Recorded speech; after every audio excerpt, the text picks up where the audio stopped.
jump shot than Rick Barry. Well, I'm the M. Master Rob. Like all the pretty girls, I serve your monkey ass like Earl the Pearl. Knock it off. Cold Crush. Or GMC, I'm gonna stick it on the board, man. Can't you see? Ladies and gentlemen, we got GMC with us right now. Yep. The one and only Casanova Fly. Ladies and gentlemen, the legendary, the iconic. When Jay said, I'm going to get them back for what they did to the Cold Crush, they were talking about his story. Give it up for the one, the only, Grandmaster Caz. Wow, man. Wow, what a reception. Yeah, come on, man. What a reception. Thank you. Let me put it in. Long overdue. Long overdue. That was a movie on Wild Style, came out in 1983. 82. 1982. That movie came out, and I remember watching that movie. I was on the West Coast as a kid and going, what the hell is this? And Double Trouble, everybody that was in. Here's a little story that must be told about two cool brothers that were put on hold. Man, come on, man. And Cold Crush Brothers, I thought were like, to us, they were like the Avengers. You know, they were like all the superheroes of DC Comics. Yeah. And then you got to pick the one you wanted to be like the most. And so the irony in this is the one from Cold Crush that I like to be like was Grandmaster Caz. Wow. Because you were the last one to rap in that clip on the basketball court and Wild Style, and the way you unzipped your jacket and showed everybody your Caz. The like GMC, that. right? You know, I was like, man, we got to be Caz, man. Hey, but welcome to the show, brother. Thank you, man. Thank you. And we're celebrating today. You have a new book. It's called Written Lyrics and Rhymes from the legendary Grandmaster Caz. No doubt. And I'm so, but Wahida Clark presents. That's who's published this book? Yeah. Wahida Clark republished. Original publishing was the Lyric Book Company out in the UK. Okay. And we didn't have a lot of distribution out there. Wahida saw the book, out there and was like, we got to put this back out, man. Let me, let's rock out. Let me put my little Wahida touch on it, you know what I mean, and put it back out there. So here it is. It's written. Okay. And it's about 40 of some of my lyrics that were taken directly out of my rhyme books. Okay. I mean, in my own handwriting. And I was looking at your handwriting, man. Like, you wrote rhymes this neatly? Yeah. You used to write your rhymes that neat? Yeah. See, how the book came about, I did the movie The Art of Rap with Ice-T. And when they were doing my part up in my crib, I was writing a rhyme, in the movie while they was filming. And they was like, your handwriting is impeccable. And I was like, I gets it in. Ice-T was like, you should see his rhyme books. Like, all his rhyme books is like that. So I showed them a few of my rhyme books. They was like, you should do a book, man. A book with your handwriting. So they gave me a deal. They photocopied about 40, 50 of my rhymes out of my books, and there it is. There it is. All right, written. Ladies and gentlemen, citizens, I want you to support this because this is something Heather and I have been talking about for years. The rappers who always say I don't write. Right. They come in here, they say I don't write my lyrics. I never, they don't document their lyrics. And Heather has always said, write it down because it's art. It's art. Tretch said, and I think it was in the Art of Rap, he said a lot of rappers talk about they don't write their rhymes, and they sound like it. They sound like Tretch. You don't write rhymes. You know what I mean? So if that's how you want to sound, then fine and dandy. But I always try to put my best pen forward, my best thoughts forward. I think them and rethink them before I put it out to the public. So by the time I say it, I meant that shit. You meant it, man. I meant that. Grandmaster Caz, Cold Crush Brothers. Can we do some quick history? Let's do it. Okay, let's do some quick history, man. I'm just going to name groups. And I just... How do we approach this? There's so much history to be doing quick history. You know what I mean? When Cold Crush, how did it all start to you? The way we understand it is a lot of folks, the general consensus is Kool Herc gets credit for being the man that really galvanized hip-hop and made it a mainstream thing. Not saying he was the first to do what he does, but from your perspective, growing up in the Bronx, what did you see first? All right, I appreciate that. My perspective. Okay. Hip-hop didn't invent DJing, all right? DJs existed way before hip-hop did, and parties and festivals and block parties have always been a part of our culture. But I think if you want to start give hip hop a starting point, it would be 70s, late 60s to early 70s, because DJs like Kool Herc played for the youth. Mm-hmm. They played music in house parties and block parties, basically for the youth. The DJs that preceded Kool Herc, DJs like DJ Hollywood and P. DJ Jones and those guys, they played for adults. They played music for adults, especially Hollywood. Mm-hmm. Hollywood was the grown and sexy, quintessential DJ. He was a pioneer and a legend, and nobody rock a party like Hollywood. Okay. But if you went in one of Hollywood parties and started breakdancing, throw your ass right out. I mean, y'all take that all out in the street, man. Y'all take that little spinning on the floor stuff out in the street. So it was a different mentality. Okay. Wow. So we gravitated toward the person who played break beats, who played for us to dance and spin on the floor, and that was Kool Herc. That was Kool Herc. What was Breakout? Breakout was Uptown. Okay. Breakout played the same okay. kind of music. Breakout and the Brothers Disco was Uptown. Mm-hmm. Flash was in the South Bronx. Africa Bambaataa was over in Bronx River. Disco King Mario's and Soundview. You know what I mean? But who were they playing for? Were they playing for the youth? They were playing for the youth. Okay. They were playing for the youth. Like I said, the DJs that preceded Herc and the so-called hip-hop DJs played disco music, and they played pretty much for an older crowd. So who would have, and we're talking, you went from late 60s to the 70s. When did Cold Crush come together? Cold Crush Brothers started in 78. 78. They started to form in 78. I Whip. joined in 80. Oh, you joined in 80? Yeah. I wasn't one of the first Cold Crush Brothers. Tony Tone started the Cold Crush Brothers after he left the Brothers Disco as equipment man. He got DJ Charlie Chase, Puerto Rican DJ playing break beats, and tried to put a crew around them. Okay. Me, I was all over the place. I was Casanova Fly. I was Grandmaster Caz. I was Notorious too. Mighty Force. I was all over the place. By the time JDL and I got down with the Cold Crush, that was in 80, and then it was a wrap. And then it was a wrap. Yeah, it was a wrap by then. Rich Nice, you were in the Bronx at that time in 1980. Yeah. So, really quick, let's talk about the beginnings of Casanova Fly, because you superseded, and people don't realize the Casanovas was a crew through the Bronx. Like, I wanted to be a Casanova before I even knew about Zulu. I wanted to be Casanova. I wanted to be like you guys. So like YBN, Corday, YBN being a crew, Casanova was a crew? Let me Okay. clear this up. Okay. Let me clear this up. Thank you, Caz. Now, the first Casanova crew that I was aware of was a group of B-boys. And they was You down got on to explain Sedgwick Avenue. B-boys though. Now. B-boys, break boys, people who break dance, you know what I mean? And some of the earliest guys to do it. And that's where I got my name from. Those original B-boys, the Casanova crew on Sedgwick Avenue. And that's how I became Casanova Fly. Now, that's as a B-boy. When I became a DJ, I had the name Casanova Fly, but now I'm a DJ. Now I'm around Grandmaster Flash and all these other DJs, and Flash's security crew were the Casanovas. Right. And they wasn't B-boys neither. No. They were far from B-boys. They was thugs. They was thugged out. And gangsters, you know what I mean? Beating boys. Yeah, beat boys. Yeah. And I didn't, by association, it sounded like I'm down with the Casanovas, or I'm the leader, because I'm Casanova Fly, and then they're the Casanovas. So it was like, nah, that's not gonna work. See, I'm from Cedar Avenue, so I know the B-boys, and then I was thinking you were the leader of the B-boys. I know a lot of people thought. I mean, I wasn't even the leader of those B-boys. When I left them, I had my own Casanova crew, and I was the leader of those B-boys.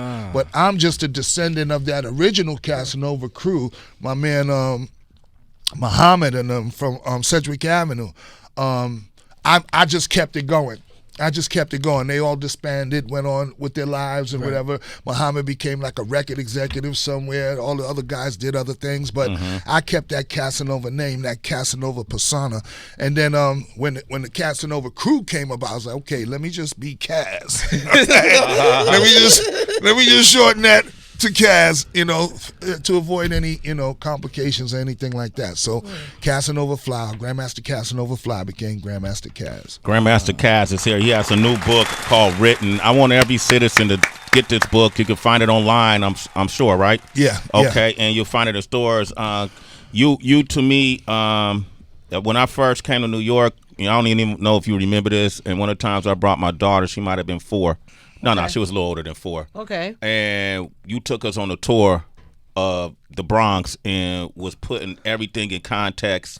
You know, this is I can't even think of places you took me at that time, but you took me. I feel like you took me to the amphitheater where they did the Wild Styles party. And I feel like damn, what else? What's that club? The Fever? Disco Fever. Disco Fever. You took us there, and the whole time I'm telling my daughter this, you know, and she's listening intently. She might have been 8 or 9, right? And to this day, she's probably one of the most knowledgeable. Now she's 21 on the history of hip hop because she's taking classes at NYU where they talk about you, and so my daughter is able to raise her hand and say, I know Uncle Caz. I know Uncle Grandmaster Caz. Wow. All these places you're talking about, it's actually up the street, and so is he. So we're talking about him like he's in the history books, but he's right here today. Definitely. And he's active today. That's dope. And he's doing things today, and he gets credit today for a lot of the mainstream success that we see in the rap game today. If it wasn't for his lyrics, okay, and the success of that song, what was it, Rapper's Delight? Or MC Delight? I think something like that. It was that big one. It was a big one. And the rest is FL. Thank you for that. Yeah, definitely. Y'all remember that part of the song? In case, I'm going to always repeat it. He wrote that. You know, to this day, people do not get it. Like I said, I still do my bus tours and stuff, and I have a busload of people, and I throw on Rapper's Delight, and when it goes, I'm the CASN, the OV, because I just tell them about the Casanova Fly story. Right. And then play the record, and it goes, I'm the CASN, and I stop it right there, and I go like this. Check it out, I'm the CASN, the OVA, and the rest is FLY. They be like, didn't we just discuss this? Yeah.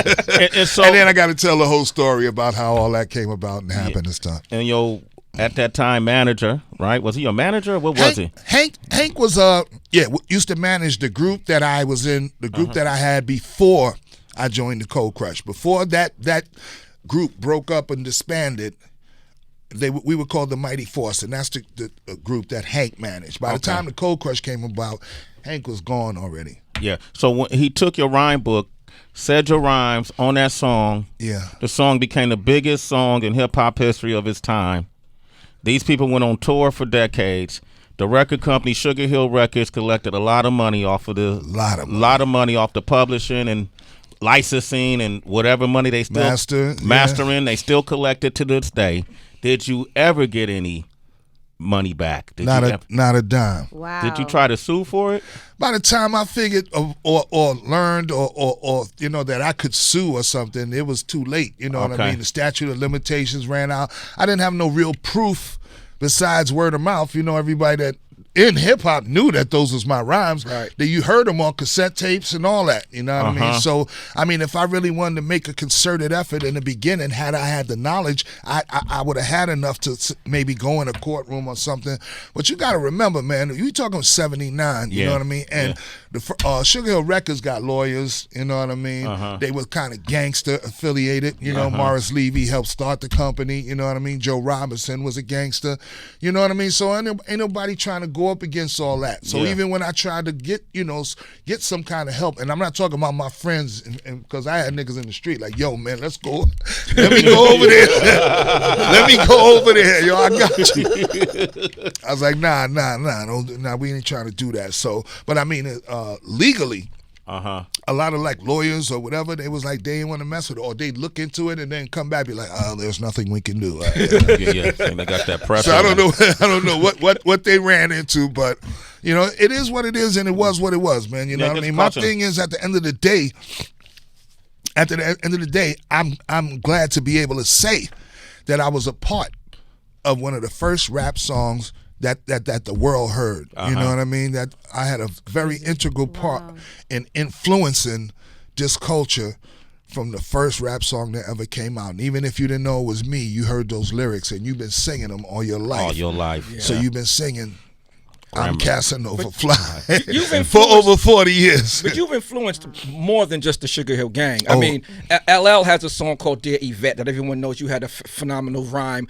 Time I never forget, I got caught in the bed with a girl named Yvette. Yeah. Like, so many rappers have taken pebbles from your mountain. I mean, how does it feel?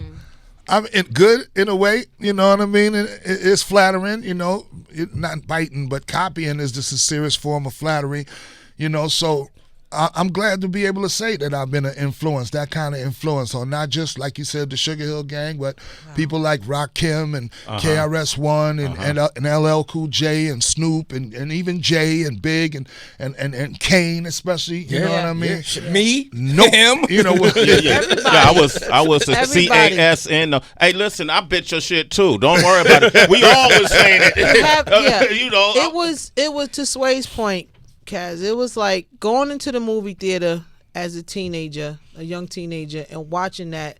First of all, the visuals of it all was just crazy. And me being from Jersey at the time and looking at that court and the sweatsuits and the names going down and all of that kind of stuff. You talking about the Wild Style movie? We wanted to emulate that. So let's start with that.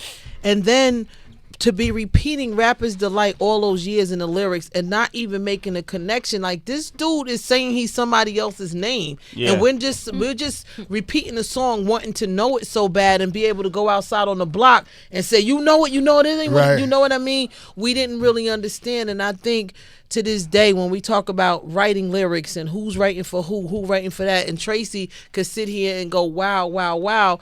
It's like we really need to start letting these stories continuously be told. And I'm glad you're doing this way because people just get the history twisted. Right. Y'all style influenced the culture. Yeah. Like even your style. The way people are dressing today. Facts. Is how you were dressing then. And then we had these arguments when some of the big rappers find out that they have people writing their lyrics. And this is a generational thing maybe, and folks, we get upset. Oh, well, if you had somebody writing your lyrics, you can't get the #1 spot. You know, if the #1 spot is based on lyricism, then no, you can't. Yeah. You know what I mean? Right. You might get another #1 spot. Maybe you sold more records, or maybe you did something. But I mean, not in this culture. not here. Not here. We're graded differently within the culture of hip hop. Now the recording industry has its own standards. Yeah. And a lot of people are just trying to meet those standards. Sell enough records, make this up on the charts, or have this many singles or hits or whatever. Streams, but the culture of hip hop is different. The rules and the laws are different. It's different than that. Grandmaster Caz is here with us. And then you said that you had no proof because your rhyme book was taken, but it goes back to what Sway was saying, that original point. Your lyrics in these rhyme books are valuable. Like that book with those lyrics in it. Yeah, that would have been enough to walk in the courtroom with. You know what I mean? But that's why. Well, my lyric books right now are in Cornell University's hip hop collection. Oh damn! Did he just stun on us? Yeah, big time. As they should be. Yeah. Wow. Yeah. So I mean, along with the works of Edgar Allan Poe and other people, that's where my lyrics. That's That's where they should be. We got Dwayne from the South Bronx on the line. Dwayne, what you want to say? What man? up, D? Yo, what's happening? How you doing? Good morning, everyone. All right, good You morning. know, yeah, like you were saying about the Casanova crew. That started with Josie Well from Patterson Project. Yep. Peanut, and shit. Josie, Peanut. Yep, Hootenanny. Tiny, Hootenanny. Tiny, Yep. And Pom Pom, Dicey. Dicey, and Cletus and shit. And Cletus, yeah. Hey, Dwayne, what did you go by? You was in the Casanova crew? Yeah, yep. What did you go by? Don D. And I still go by Don D to the day. All right. Oh, wow. Don D. It's not a game. It's not a game. Yeah, I'm from 152 on Jackson Avenue, 700. And remember, Mom, grandmother used to live in 720 in John Adams on the first floor. And Swiss Beat used to live in St. Mary's. You know. Wow, man. Black Door Production. Hey, let me ask you this: the Caz name ring bells in the Bronx at that time? Grandmaster. Oh yeah, man. From Soundview to Bronx River. Shit, I used to be up in Bam House, and when he used to live on the first floor, but when he used to live on the 6th floor, I used to be up in there. Wow, man. Yep. Hey, Dwayne, get the book, man. Support Caz, man. It's called Written, all right? You're a citizen. Let's Sway in the morning, homie. One love, Don D. Caz, I know you got to go do Rock the Bells Radio, which is an amazing station that LL has curated. But Caz, I know you be out here. Like, folks think the thing with hip hop, which is interesting. Maybe it's not the culture. Maybe it's the industry part of it. As you get older, folks think you're not still active because they don't see you on the same, the same in the magazine or whatever on the blogs. And meanwhile, you everywhere. I see you everywhere. I just saw was it Mist or where would I see? Yeah, Mist. I just saw you at Mist in Harlem, and I was like, yo, I love it. Because people still working, traveling around the world, being paid to speak, being paid to perform. Caz, you still writing, right? Yeah, I'm still writing. I got 2 other books that I'm co-writing with a couple of people right now. I still got to do my own autobiography, which is definitely going to be a movie. You still spitting bars too, right? Yeah, still spitting, still DJing. You still spitting? What I mean? Yeah. What? Come on, don't stop. Come on, man. You didn't know you was coming to the Valley of the Hyenas? Wow. You wanted to drop a beat. Let's see what happened, man. That's what we doing? That's what we doing. Why not? Yeah, I want to invite everybody to check out my Caz Pass the Mic Challenge that I'm doing on Instagram, all right, to promote my book written. All right, just drop a freestyle of any joint that you like or your own personal joint, all right? And hashtag Caz Pass the Mic. Yeah. All right. I saw Freddie Fox, Bumpy Knuckles do his. Come on. Craig G, my man MC Shan just went in, and I'm about to recruit a few more, y'all. Positive right? K. Let's Yo, go. Grandmaster Caz, original. Casanova, Fly, Sway in the morning. Let's go. My style ain't free. I write and get paid for it. My title's Grandmaster, rhyme and DJ'd for it. Niggas tried to battle me, lost and got slayed for it. No downfall in sight, though niggas prayed for it. I've been in trenches, duck monkey wrenches. I keep pulling winches, way after I got dentures. Like great adventures, all jokes aside, I keep them screaming. Like the Batman ride, flows like spring water. Deer Park, the Avion, a G and a lover. Put them together, call me Savion. Gravy on tracks, beats and acapellas. And I ain't Jay-Z, but I'll Rockefeller. High in the skyscraper, smoke till I'm drowsy. My shit is butter and your shit is lousy, palsy. So what you need to do is get on, cause right now, Grandmaster Caz is on like this. Like that, y'all. Grandmaster Caz, y'all. Sway in the morning, shade 4-5. Rilla. I got a verse from Caz, y'all. Grandmaster Caz, my voice is weak. Get on the mic, let me hear you speak. Man. Gotta salute Caz. Gotta salute Caz. I want anybody that claim they love this culture. I know y'all tuned in and you're gonna be watching on Sway's Universe. If you claim you love this culture, you gotta love the architects. Make sure you follow Grandmaster Caz. Okay, follow this man. Get this information. Get this knowledge. It's him that's leading the way. It ain't many of us have been doing it as long as he has and sustained relevance and is doing it successfully. Crazy. And constantly creating more books on the way, written. Follow him. Caz, what's your social, man? How can they follow you on your social media? Caz Brown on Facebook, The Real Grandmaster Caz on Instagram, Grandmaster Caz on Twitter. Website www.grandmastercaz.com. GMC Entertainment is the company. You know what I mean? Shout out to Wifey who been holding it down. You know what I mean? At the company. You know what I mean? She's the president. She's the one that feels all the all the calls and all the requests and everything, and I'm either there or not based on what she say and what you say to her. So, okay. We just letting y'all know. So shout out to her. Shout out to my girl Deborah at Hush Tours. You know I've still been doing the hip hop sightseeing tours. I love that, man. 17 years. Yes, right? That's amazing. Yeah. I remember when you first started it. Exactly. Right? Exactly. Yeah. Congratulations, man. Yeah, man. Caz, we love you. We got to have you come back, and we got to continue this conversation. Oh, no doubt. This is a big conversation that we have to have, and to keep, feeding the culture information, and like Heather said, pass those lessons on to the younger people. You know what I mean? I was just outside with Cutmaster Cool V, all right, and he just dropped some jewels on me just now about how a lot of information that we have, it took us this long to get. Yeah. Like if we knew now what we knew, back then, if we knew what we know now, we'd have been a much better place. And a lot of these lessons or these this game wasn't given to us. Yeah. You know what I mean? And a lot of people, once you got it, it's supposed to pass it on. No, they kept it. They kept it. Kept it to They keep kept it us for in a certain themselves. way, yeah. You know, and they live in different tell of two cities now. They make it off the culture, but don't get back. Right. Don't show everybody else how to get up off of it. How to get up off of it, man. Grandmaster Caz, love you, brother. One love. Boy.